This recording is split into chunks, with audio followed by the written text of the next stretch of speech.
Once again, it's on. It's time for another episode of the Role Players Podcast. I'm here with Mr. J. I am Mr. B. I guess we like some men in black with just the single initials. But your host, Byron.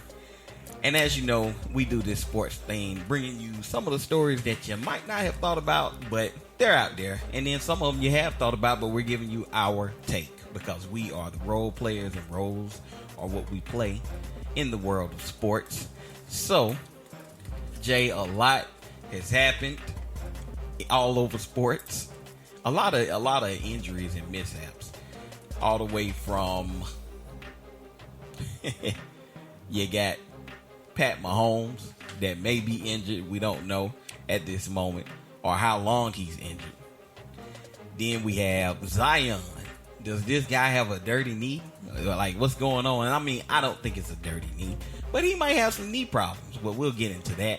All the way to Bryce Harper, who's injury of his own, because he left his team and now his team is grand. We got the Nats in the World Series, ladies and gentlemen. But Jay, to start things off, man, the people have spoken, so that's why we're here. NBA is slowly approaching. What, it starts next week on, the 20th? 22nd. 22nd. But we're talking NBA already? We're talking basketball. Wow, man. Yeah, man. Okay. You glad that it's back, man? I really don't like the NBA. What? No, I don't. I don't like the NBA because I look at the baseball playoffs. And the baseball playoffs are magical, man. I mean, it really is. Every game is absolutely a new experience. Yeah. But when I watch the NBA, it's like, okay, LA is gonna win the first two at home. Yeah. Such and such gonna win. Somewhere in there, somebody will trip and slip up and steal a game. But I just think the NBA season is too long. I think it's straightforward too. Yeah, I think it's very predictable. Yeah, it is. You know, and I think that the playoffs. I just don't see anything special with the playoffs anymore in the NBA. I can call the playoffs game by game every single night. Well, brother, what if I told you that basketball in the NBA is even across the board for the most part? And this is the season for you to be won back over as an NBA fan. So you're telling me my Suns are going to straighten up and fly right? Is that what you're saying? I said for the most part. Your Suns aren't contenders, and neither are my Magic. Well, then I'm not going to be excited because I don't see an even playing field in the NBA. I don't see that right now. Well, since you don't see that, I want to see how you break down two teams, or how we take a look on two teams. We're gonna have a little fun here for the Sour Patch Kid that doesn't like the NBA. Who doesn't like the NBA? So here's what we got.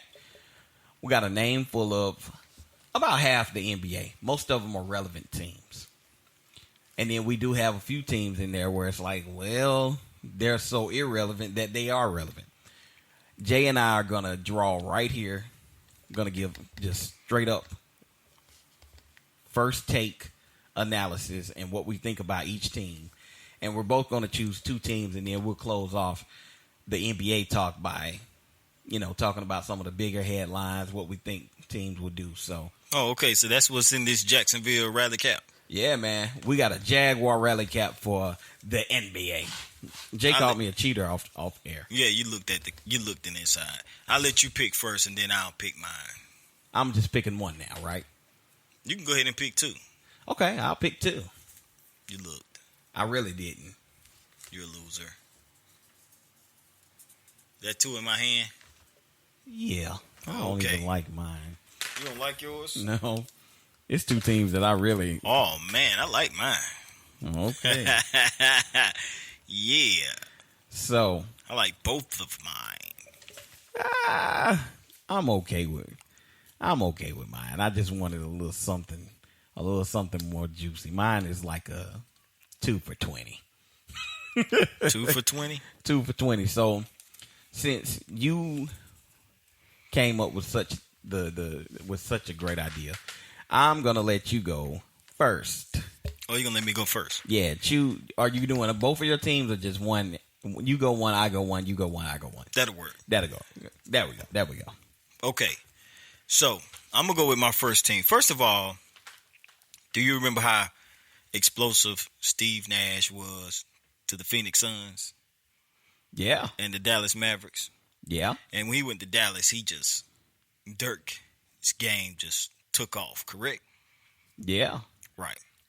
So how ironic I have the Mavericks. Ooh, for my first team.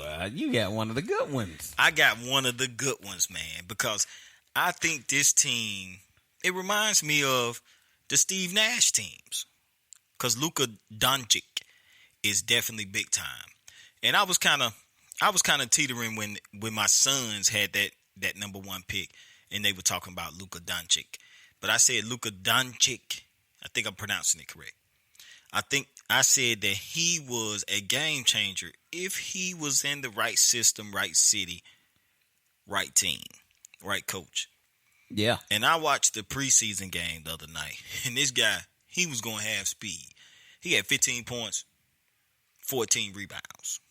It's easy. 20 minutes. Yeah. And when you add Kristaps Porzingis, that is going to be like, that can be very dangerous. That could be very dangerous in this high-paced basketball of the Western Conference.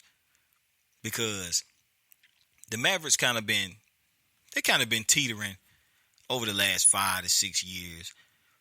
Been kind of a swan song for Dirk Nowitzki, right? Yeah. Yeah. So now we're getting back to real basketball in Dallas. And I've loved what I've seen in the preseason. And I think, I might be jumping out on a limb, I think this could be a 5th or 6th seed team in the West. Wow. Really? Yeah. I'm not going to disagree with you. There are several question marks on the Mavericks team, though. Because, I mean, Luka, he had his big rookie debut. He was big time last year. Well, does he continue to progress? Because, NBA is one of those games where you got to keep working on your game. And now it's hindering off of Porzingis being 100%. It is. It's a big time. So I'm just making it. I'm just assuming because he played in the preseason. Yeah. I'm just assuming he's 100% healthy and can add to what Doncic brings to the table. Now, if he's not 100% healthy, then no, these guys do not have. They will not be the 6th spot. Yeah. 6th or 5th spot in the Western Conference. That would be blasphemy for me to think that. So let's just get that out there. Yeah. I don't know, man.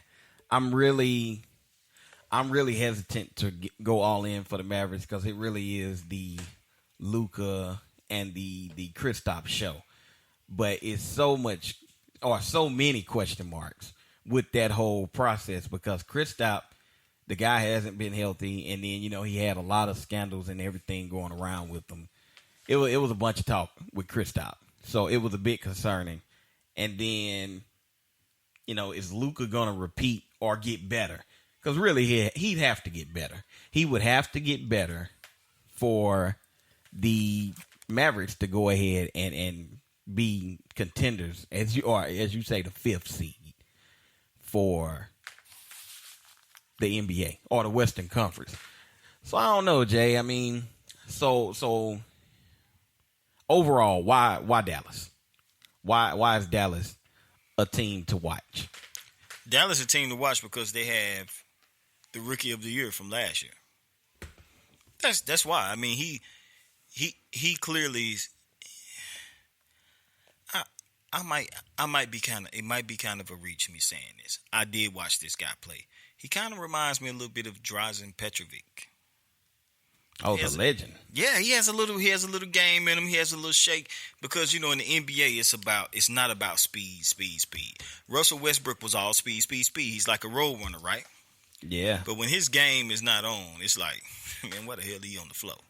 Correct? Yeah. So Luka kind of gives you that slow motion to where he kind of loads, rocks you to sleep, and then he explodes for a couple threes. And he's like one of those players that you're looking at the game, and then you're like, now hold up, man. This guy got 12, 13 points. Who's in the first quarter? You know what I'm saying?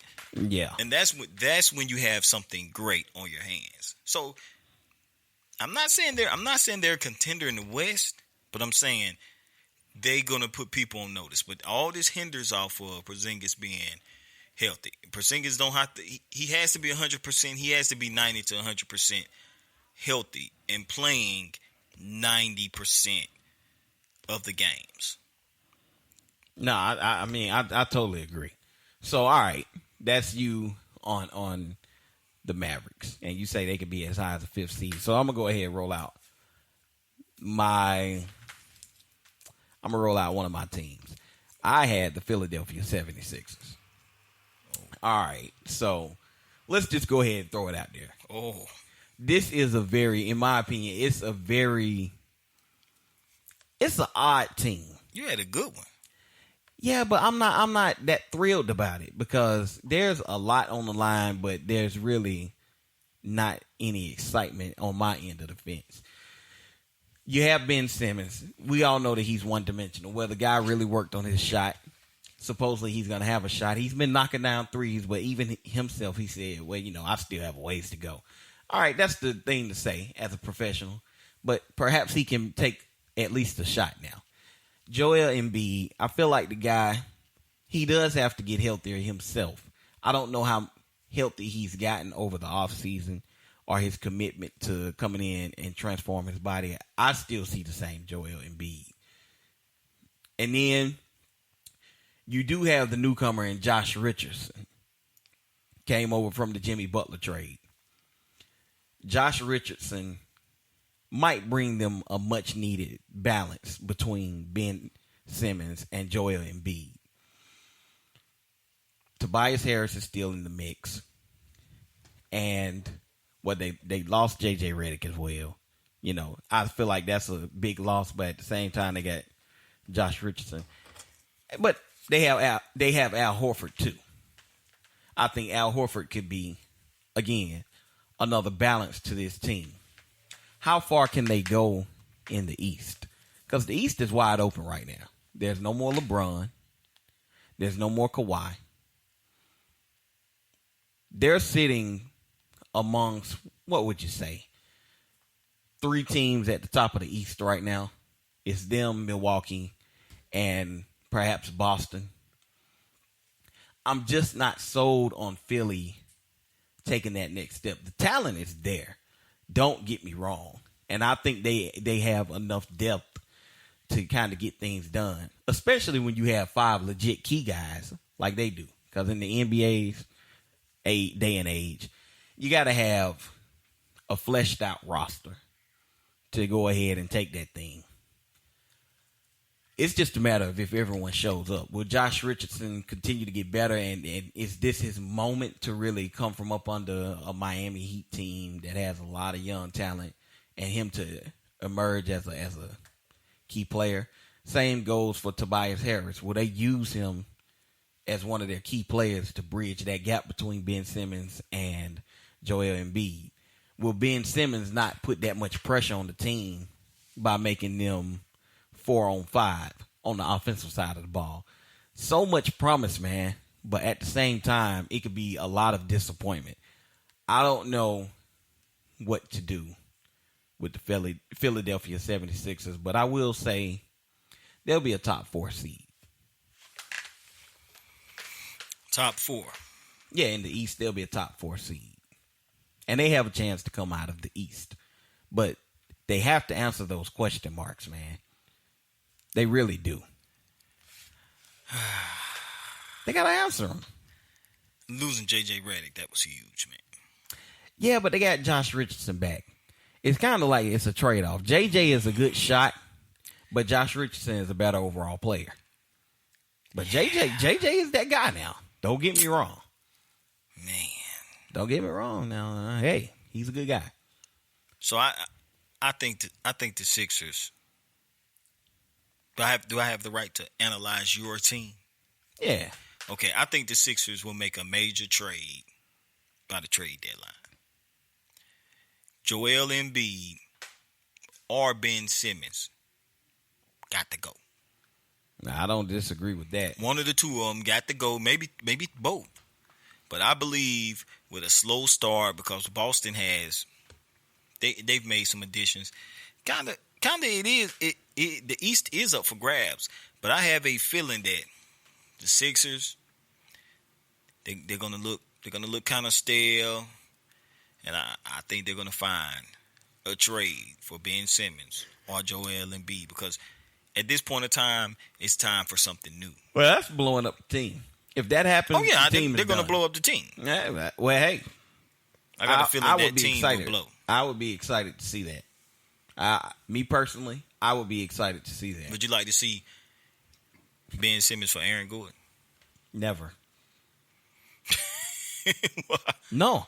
I would never want to see Ben Simmons for Aaron Gordon. You know, I get a lot of heat about that Aaron Gordon stuff, man. What about it? Because I tell a lot of people, I say he's not I was like, he's not a superstar. Like a lot of people that I speak to, they say, well, you know, yeah, y'all do got a star. I don't even think he's a star. I think he's a good guy. He's a good player. He's a good player. But I don't think he's a superstar. I don't think he's a star. I think he's just a good player. Let me rephrase that. I would like to see... And I don't want Ben Simmons because he's one-dimensional. Yeah. I would like to see... I think Ben Simmons in the right situation would be awesome. But I would like to see Aaron Gordon with the top point guard. Who was that? I would too. That's Meek Mill. Yeah. Meek Mill got a dog buddy during the week, people. He did a slow motion video, I guess with his iPhone or whatever, and he cranked it up like he was getting ready to ramp up for a big time dunk, and he just didn't do it. We're watching ESPN's not top 10, so we might get a null buddy for you out here by the end of the show. But I would like to see Aaron Gordon with a premier point guard as well, and I don't see that in Orlando because Ben Simmons would be a premier point guard, but see, with a guy like Ben Simmons, man, you almost have a 6'10" Rajon Rondo.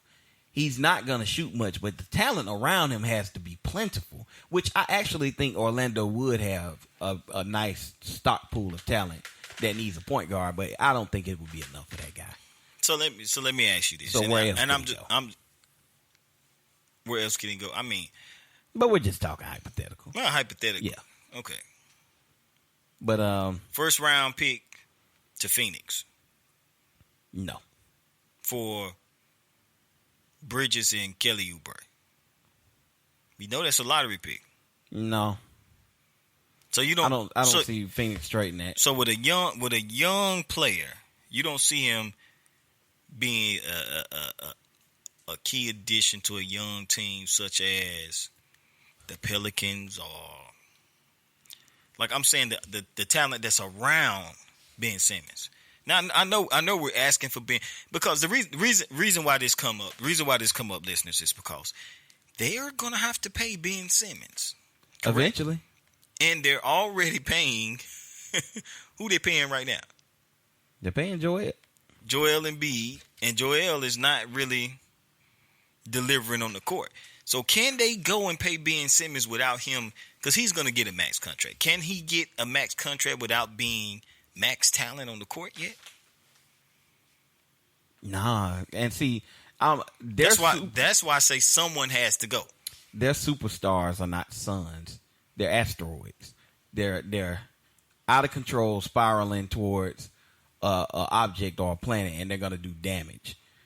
Ben Simmons is not a star. He's not shining. He's not bright. He's an asteroid. He's a star that's fallen, in my opinion, because you have to do something. I agree. You do have to do something with Ben Simmons and Joel Embiid. Because I will agree with this. If it does not work this year, you have to do something. So going on falling stars takes me to my team, my second team. And you're gonna love this one, man. I think you wanted this one. I probably did because you got one of the ones I wanted the first time. Well, compared to what I have the Golden State Warriors. Oh, yeah, I did. I would have liked to get the Warriors. So Golden State Warriors roster consists of, we know Stephen Curry, Russell, Klay Thompson, who's injured, Draymond Green, Jordan Poole, Willie Cauley-Stein, Damian Lee, Marquise Chris, Glenn Robinson the third. The bench is a tad bit suspect. The bench is a tad bit suspect, but they have two names. But there's a lot of talent on that team. They have three names on their bench that are really eye raisers for me. And I think they could put Golden State over the edge. Help them bridge the gap of Klay Thompson. Because Cauley-Stein is a starter. Yeah. He's a starter. And I think he works well with them. Yeah, he got he's injured early. He was injured early, and he may cause a little conflict. But I love Kevion Pippen. Okay. I like Andrew Harrison. Okay. Eric Paschall will be a grunt worker, so yeah. he'll kind of balance off with Draymond Green. But the one name is Marquise Chris. I like him for them. Because Marquise Chris came in with my Suns, and he had a lot of flashes, man. He really balled, but he had kind of a head, kind of his head wasn't in the right place. So a lot of times these young guys come into the NBA and they're veterans early. And then you look at their age and you say, man, he's still a baby. Marquise Chris is 22 years old, man. I think he's at the point where he can come full circle too. He's at the point he could come full circle, or he can fall flat. And Draymond Green said, "Watch out for Marquise Chris because," and I'm quoting Draymond Green, so I didn't say this because Draymond knows now. Draymond said a lot of times they say when he came into Phoenix, they're a little bit better than what they were then, but that was a shitty franchise and they mismanaged him. Yeah. He went to Cleveland and he did not have any talent around him. Cleveland was dead. So now he's getting on a real basketball team with real championship pedigree and real talent. And I have a sneaky suspicion that his game is getting ready to take off. I just have that feeling because I'm looking at their roster and I'm saying, man, it's so many minutes for you right now that can be gobbled up between him and Cauley-Stein working in that middle. Yeah. Oh, man. I really like the Warriors. I think that they have a chance to stun a lot of people because I know they don't have KD. I know they don't have Klay Thompson. I know that a lot of people are suspect with Steph Curry. I know a lot of people are not really buying into the D'Angelo Russell whole thing. But you got to remember something about, and we talked about this with the 76ers. If the D'Angelo Russell experiment is really not working, they really have just a trade piece. Because who wouldn't trade for D'Angelo Russell? I mean, Orlando wanted D'Angelo Russell. What if they could swing D'Angelo Russell to Orlando for Vucevic, maybe Aaron Gordon, and a draft pick? That'll get them 2 front court guys. Yeah. I mean, because Orlando has plenty of front court guys and plenty of size. Or what if Orlando finally says, we're done with the Markelle Fultz thing. He's a good depth guy, but we'll give you Vucevic, Markelle Fultz, and, 2 draft picks for D'Angelo Russell. That would give him a backup point guard because I do at least think Markelle Fultz can be, he could be depth. So anything is possible when you're talking about the Warriors. I really like them this year.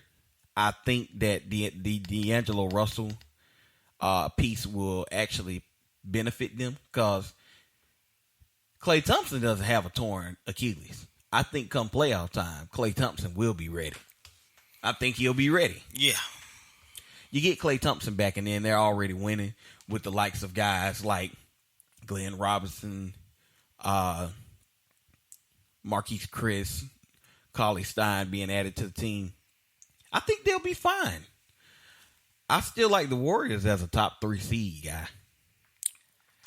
You like them as a top 3 seed? I still like them as a top 3 seed in the West. I think the Warriors is the top seed in the West. Yeah.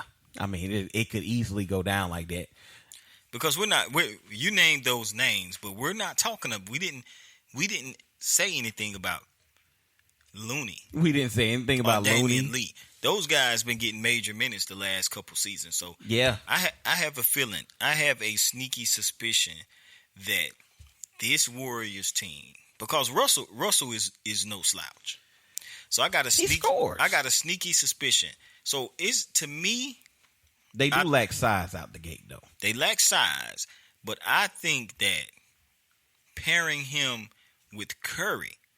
So if you pair him with any other guard in the NBA, you may say, well, I don't know how this guy gonna work out. But pairing him with Curry, who Curry knows how to pick his spots, I think that is a huge asset. Yeah. To Golden State. And I got a sneaky suspicion that this team is going to be way more dangerous than it was with KD. All right, so Warriors come out to play. Yay! Well, I'm sure that the Warriors come out to play, but I know one guy that always comes out to play. And it's not necessarily basketball. This guy has the time of his life, and he makes it all about him. And how strange was it that I got the last two teams the two teams that he's tied to. So I got the Miami Heat with Jimmy Butler. Oh, man. I went from Philly, the team that he was on, to the team that he's on now. That's crazy. How many teams has this guy played for? Seems like all of them at this point, right? Man, the carousel. So I like Eric Spoelstra. I'm going to start there with the Miami Heat. Eric Spoelstra is really, really, really underrated as a coach. He's had the D-Wade team, the D-Wade LeBron team, the no D-Wade team, to the Victory Lap D-Wade team, to the It's Your Team now. I say Eric Spoelstra is the face of the Miami Heat. And he's a hell of a coach. He has the task of getting Jimmy Butler to buy in into what is really already kind of working. But, off air, during some of our discussions, I talked to Jay about, I'm an Orlando Magic fan. And I said, I think Orlando can be a top 4 seed. So you're hearing it here first with me, Jay. I may be reeling it back in just a little bit and saying Orlando might be top 6. They might be 1 to 6. But I don't know if they'll get that 4 seed, because if you can get Jimmy Butler to buy in to this team that already has Justice Winslow, Kelly Olynyk, you have Myers Leonard, James Johnson. You still got old man Udonis Haslem, but now let's get into some of the meat of it. Goran Dragic, Jimmy Butler, which that's who you got to get to buy in. And Bam. They really love Bam. But the one guy that I didn't mention on the Miami Heat team that I think could have a big impact is my guy that's a former Kentucky Wildcat, Tyler Hero. This guy's been he's been doing good in preseason, man. And I know it's just preseason, but that's big for the rookies, because you really want to see, what does this guy have, man? Does he have anything that can add value to us? Like, can he bring something to my team as a rookie? I think Tyler Hero can bring that, along with, like you say, a great point guard like Goran Dragic. These guys have the pieces in place. But can Spoelstra make the pieces work? He's made a lot of other pieces work with his other teams. But Spoelstra, man, you kind of have a sleeping giant down there in Miami, in my opinion. Because if the right player becomes available, Miami can throw around some picks and some young talent and say, hey, we'll give you this guy and we'll bring in a star to go along with Jimmy Butler. I like this team. I really do. I hate to say this, but I do think they might can be a top 4 seed in an East that's missing that power. Because you really don't know what the hell Boston's going to be. I had that conversation with role player Phil out there. Boston has a lot of promise every year, and they always somehow fail to deliver. Yeah, we'll save that Boston talk for maybe they're in the rally cap of the Jags over there. So we'll save that for that. But I really do think that Boston has the coach in general on the floor they've been lacking. Yeah. But in who's the coach? I said coach in general on the floor. Oh, you said coach and general. On the floor. Because you have to have a coach on the floor. Your point guard have to be an extension of your head coach. Yeah. I mean, and I'm glad you said that. Because I want us to pick 2 teams that we do want to talk about. I just don't want it to be about those 4 teams that we randomly picked.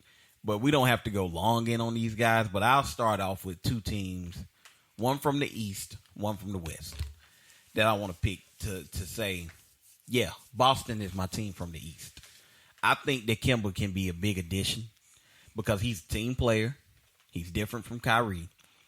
Somehow, Jaylen Brown and Tatum, they lost their way last year. It was almost like they had sophomore slumps. These guys need that type of player. Now, Phil and I both agree, if you have a team where Kemba's getting over like 25 points per game and stuff like that, that's a losing team. Kemba should easily be around 16, maybe 20 per game. But the guy should have numbers all around the floor. And he brings a championship pedigree, in my opinion. I know that was way back at UConn, but he went on some great runs at UConn. And he really went on some great runs in Charlotte with the Hornets. I like Kemba. I think he can bring something to this team. And not to mention, they have a plethora of young talent. Carson Edwards has been lighting it up. Taco Fall.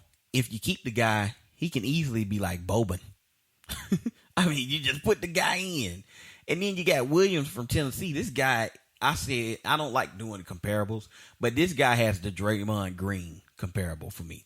He has the Draymond Green effect because once he gets in the NBA, gets in shape and start rolling, the dude is competitive. He's a fighter. He likes to play ball.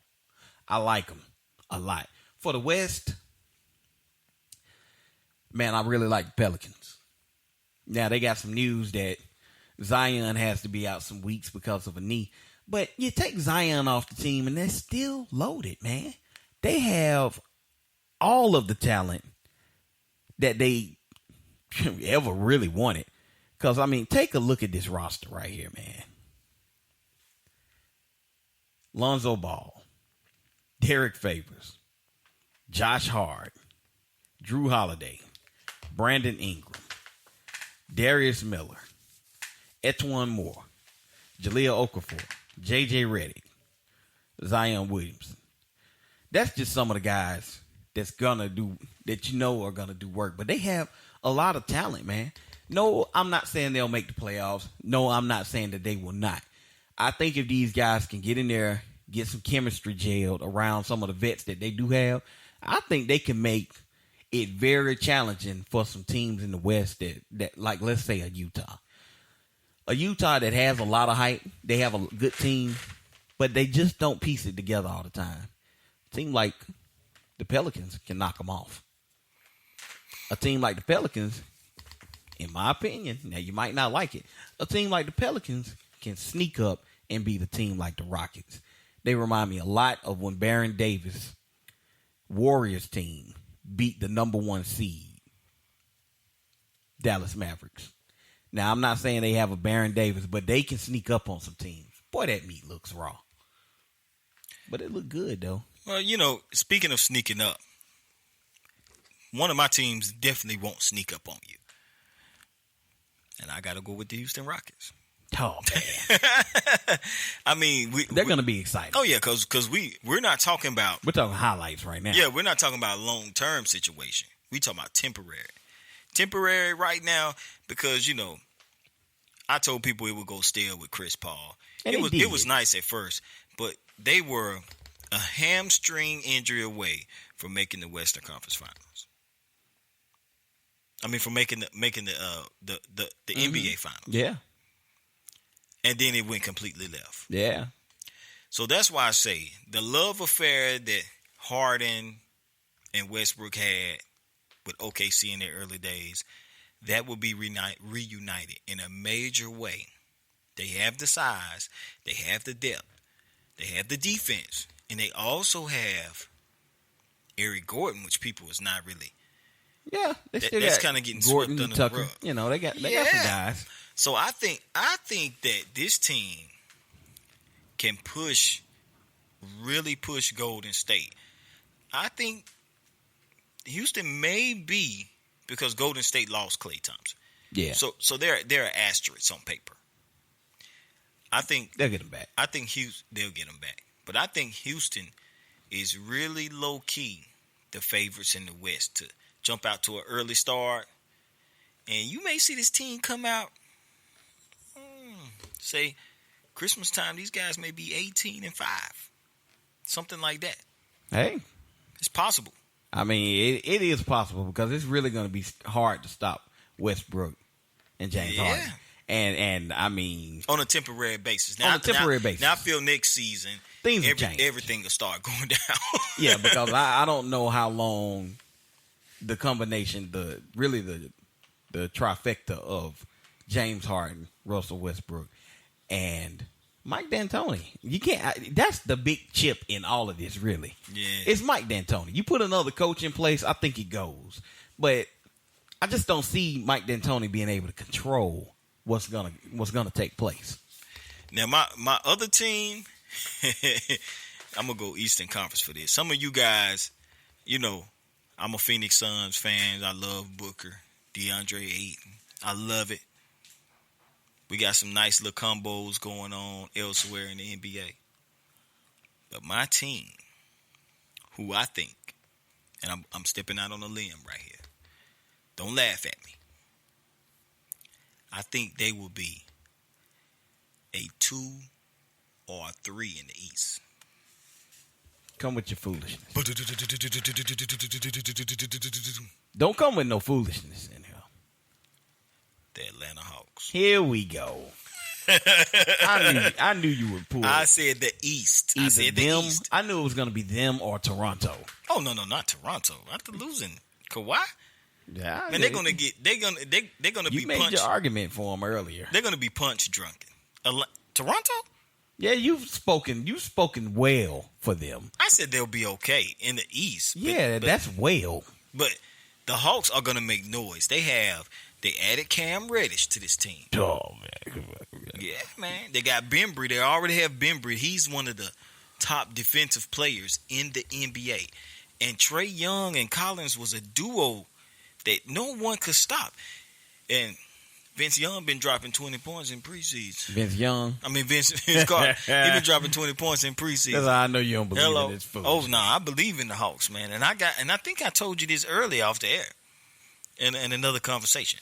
But I'm telling you, man, the Hawks, the Atlanta Hawks, they have an excitement and a nice little buzz going around the area. And I'm telling you. Well, the city of Atlanta needs a champion. They need a hero. I am telling you. I'm not saying they're going to make major noise.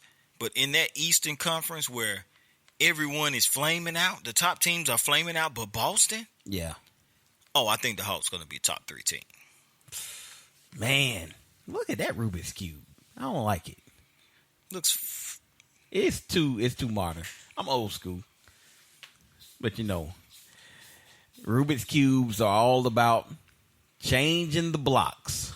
So can the Atlanta Hawks change enough around the blocks and the streets of Atlanta to make people buy into this team as an East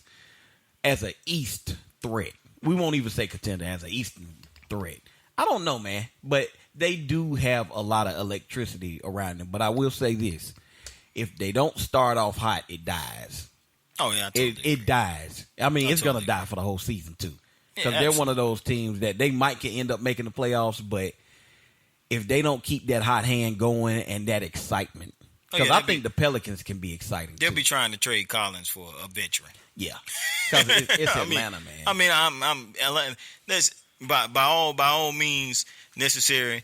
I like what they have on the floor, but Atlanta has one of the worst front offices, that they've had. Now they're trying to change it around. They have some new faces in there, but they have one of the worst front offices in all sports. Yeah. The Atlanta Hawks does. Yeah. Did you see my guy for the Bulls? I can't even think his name right now, but the point guard from Carolina last year. He tore it up. He had 29 last night. Point guard for Carolina. Yeah. The little point guard with all the hair that played last year. I can't think of his name at the moment. I'll have it for you in a second. But keeping it North Carolina related. All right, before we go, who is just in over their head right now? And we're keeping this North Carolina related. Chris Paul, we know his situation in Oklahoma City. And then Michael Jordan, he did sell some of the team. He sold some of the team. The Hornets just can't get right to save their life. He may be in over his head. He may finally realize it. Who? Kobe White is the point guard I was talking about. But who's in over their head? Oh, he's going to have a lot of points. Kobe is a good guy. I like him. But he went to the Bulls? Yeah. How did you forget that? A lot of moves happened, though. A lot of moves happened. But North Carolina centralized. Michael Jordan with the Charlotte Hornets or Chris Paul with the Oklahoma City Thunder. Who's getting the season buddy right now? I got to go with Chris Paul. Yeah, it's him by default. Because Chris Paul, man, was beating his chest, man, and he it was a lot of stuff that came out. A lot of speculations that was speculated about Chris Paul. Bad teammate. That actually surfaced. And everybody know, man, James Harden won't crush a grape, man. Yeah, he doesn't come off as that guy. He don't come off as that guy. But, I heard some crazy things about not letting him warm up, get out of here, man. That's why. He's in a landfill. That's why he's in Oklahoma. And he's going to go somewhere else. This is not his last stop. Wins, how many? Because I'm going Oklahoma, too. I'm going Oklahoma City Thunder. How many wins do they get? If they keep Chris Paul there, they don't unload him or any of that. How many wins? Because they're not going to be able to easily move this guy. 17. 17. I told. We know we have someone that's close to us, an Oklahoma fan, and we discussed that actually yesterday. And I told him they would win 17 games. So I'm gonna do the over and under 15 because you went over with 17. I'm gonna say under 15. I'm gonna say they're gonna win 13 games. When you win that amount of games, you really suck. You do, but what do they have? So, if they trade, this is my prediction of OKC. You saying if so? No. This is my speculation of OKC. OKC will be out of the picture. What the hell was that? That was my pet. OKC will be out of the picture by November 5th. Damn. Yeah, because the season they're not starts going to even have a win by November 5th. They won't have a win by November 5th. Yeah. So they'll be like 0-10, best case scenario. That's only like 2 weeks. You got to go like deeper into November. No. I say November 10th because that's when the first domino will fall. The first domino will fall because they're going to attempt to trade Chris Paul. So by November 5th, they're going to be like 1-7. I don't know. 0-7. So they're going to try to trade Chris Paul, and no one's going to take him. And they're going to put Steven Adams on the block. So they're either going to trade Steven Adams somewhere and get a player back, or they're going to package them somewhere before the 20th game of the season. And that's when you can see them down spiral. So as long as those two are there, I give them 17 wins. But if those two aren't on that team, then there's no way in hell they get 9. There's no way in hell they get 10 wins. I'm going to say by the start of December, these guys. That's too long. I'm going to say they'll only have like 2 wins. By December 1st, I give December 1st. So I say, because it's about 3 games a week, 3, 6, 9, 12. They'll be about 20 something games in. They'll be about 2-17. Yeah, I'm thinking they'll be about 15. I think around somewhere around before 20 games, they'll only have 2 wins. Before 20 games, they'll only have 2 wins. I think in the first 10 games they'll win 1. And then in the next 10, they'll win 1. That's why I say the domino effect to start, because they're gonna shop Chris Paul. That means they're looking at like 8 wins. Maybe one month they'll get like 2 wins. But you don't know, man. They may stall and say, I think we can get more for Steven Adams. I don't know. And then that's gonna push their trade back to you're not getting January. Steven Adams. I don't know. I'm just saying. We're thinking. Because they've already tried to shop Steven Adams. Yeah. Along with Chris. They tried to shop Steven Adams. No one took the bait. They tried. Chris Paul can't be traded until the trade deadline. They're not getting anything for Steven Adams other than some draft picks, and it won't be a lot. But, we'll see. I think that they are the season all, buddy, and that's how we're going to kick it off. And we're going to kick it out, too, because it's been an excellent show. I've had a great time on this episode. You guys are great. You always support us. We want to give a big shout out to the Facebook group. You guys show a lot of love. So if you don't know, catch us on Apple Podcasts, Google Podcasts, Spotify, Spreaker, which is home of the role players, and iHeartRadio, along with several other platforms. And as you heard, we are on Facebook. We're on Twitter. We're on Instagram. We are out there everywhere. So don't forget to subscribe and play the podcast and share it with a friend. That's what you can do for us. It's been a great NBA episode. I've been here listening to this guy's wacky takes on his teams. He chose the Hawks. He chose everybody he just shouldn't have chose. But thank you guys for listening. And until next time, roll out.